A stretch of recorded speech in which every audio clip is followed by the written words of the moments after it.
Hello everybody, this is Yoko's Anime Reactions, and this is going to be my review for Ouran High School Host Club episode 11, I think. Let me check real quick just to see which episode I'm on. I think it's episode 11 is the next one, because I think episode 10 was Haruhi's family.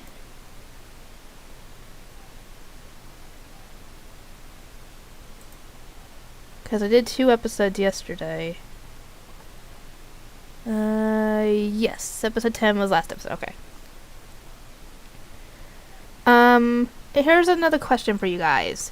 Instead of doing the Bayonetta game at the moment, because I don't know how well I could do on that, how about I go for a more simple game? I'm sure many people have heard of this game. Do you guys want me to do a let's play of the Stanley Parable? And also, make, use it partly as tutorials for how to get the different endings, because I know of a bunch of them, but some of them I might have to look up. But, yeah, do you guys want me to do a let's play for the Stanley Parable instead of Bayonetta? Because I think, the Stanley Parable will be a lot easier for me, and I think a lot more funny, to be completely honest. If you do, let me know in the comments section, and I'll get to work on it, because I already have the game. I just have to do the gameplay for it. Anyway, let's see. Ouran High School Host Club, episode 11. This is the Nikozawa episode, where his sister comes to the school looking for her princely big brother to help her with a monster. And the monster she's referring to, I'm thinking, is a cat. Anyway, she goes to the host club for some strange reason. I don't know why one, how does she know the host club? 2, why would she think her brother is there? Did she stop a student or something and ask them, I'm looking for my big brother. He has blonde hair. Can you tell me where he is? And they mostly probably thought Tamaki is the only thing I can think of.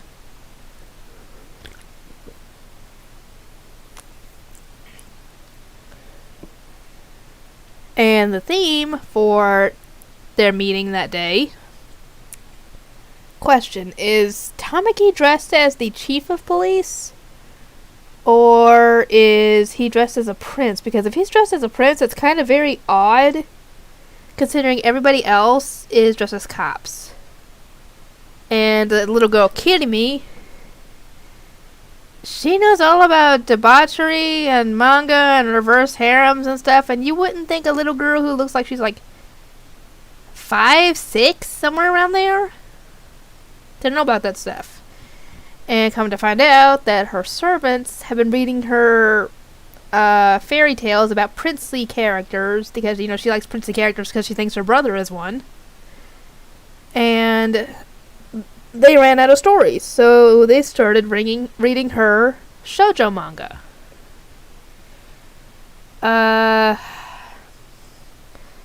And the reason she thinks Tamaki is her brother just for the sole fact that he's dressed looking like a prince and that he has blonde hair. Do you not know your own brother's name? Has nobody told her her brother's name?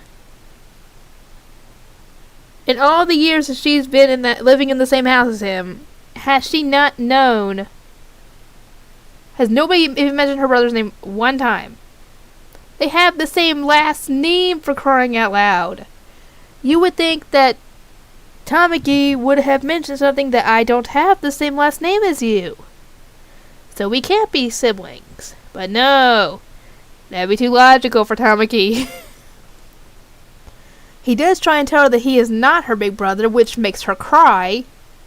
And obviously he falls for the waterworks and declares that, I'm going to be your big brother. And Haruhi tells him it's kind of irresponsible to say you're going to be the brother to a little girl you never know.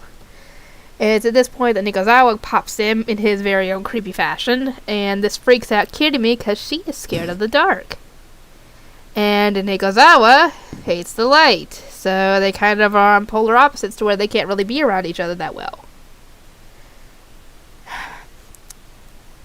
And apparently Nikozawa has blue eyes and blonde hair under that wig and outfit of his that we never get to see, which he actually looks really good, despite all that. And the others try to get Nikozawa adjusted to the light so he can spend more time with his little sister and get her to see that he is the brother she's been looking for. Anyway, while they're trying to train him against, with going slow, like with a flashlight, for example, Haruhi has been tasked with keeping an eye on Kirimi, and after a while she gets tired of it because she does not want to read more shoujo manga to the little girl because that's all she wants to read. And I really do not blame her, especially when you have to read manga out loud. You really don't want to be reading manga to a little girl. Because especially if they're reverse harems, they usually could have scenes that are inappropriate for little kids. And she is 5, 6 years old, somewhere around there. Don't be reading romance scenes to a little girl. They don't need to know about that just yet. I don't get it. Anyway, he gets it to where he can shine the flashlight in his face without fleeing in terror. But when he turns around to show Kirimi, that wasn't a smart idea. He should have just shown it at an angle so it wouldn't make him look scary. Because if you, when people tell scary stories with a flashlight, they shine the flashlight on their face to make them look creepy. It makes him look creepy. And she, rightfully so, freaks out like a little girl would, clinging to Tamaki. And Nikozawa gets upset and says, now you'll just have to be her big brother because apparently she doesn't want me. And then she runs away because of, being scared.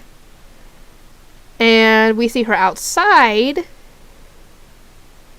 And, yes, the Nikozawa family essentially worship cats. But Kirimi does not. She is the complete opposite. She's scared of cats. She's scared of any animals.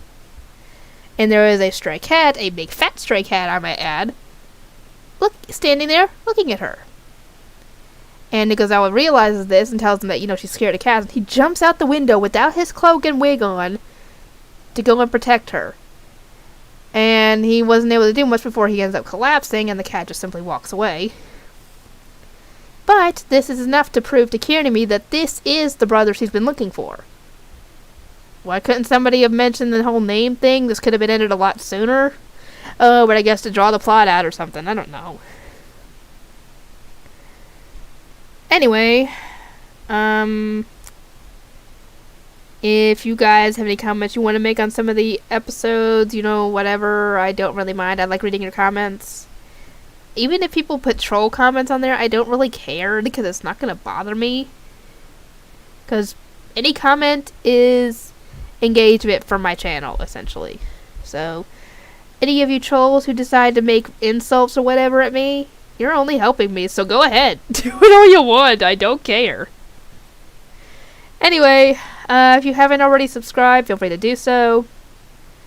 And I will see everybody next time.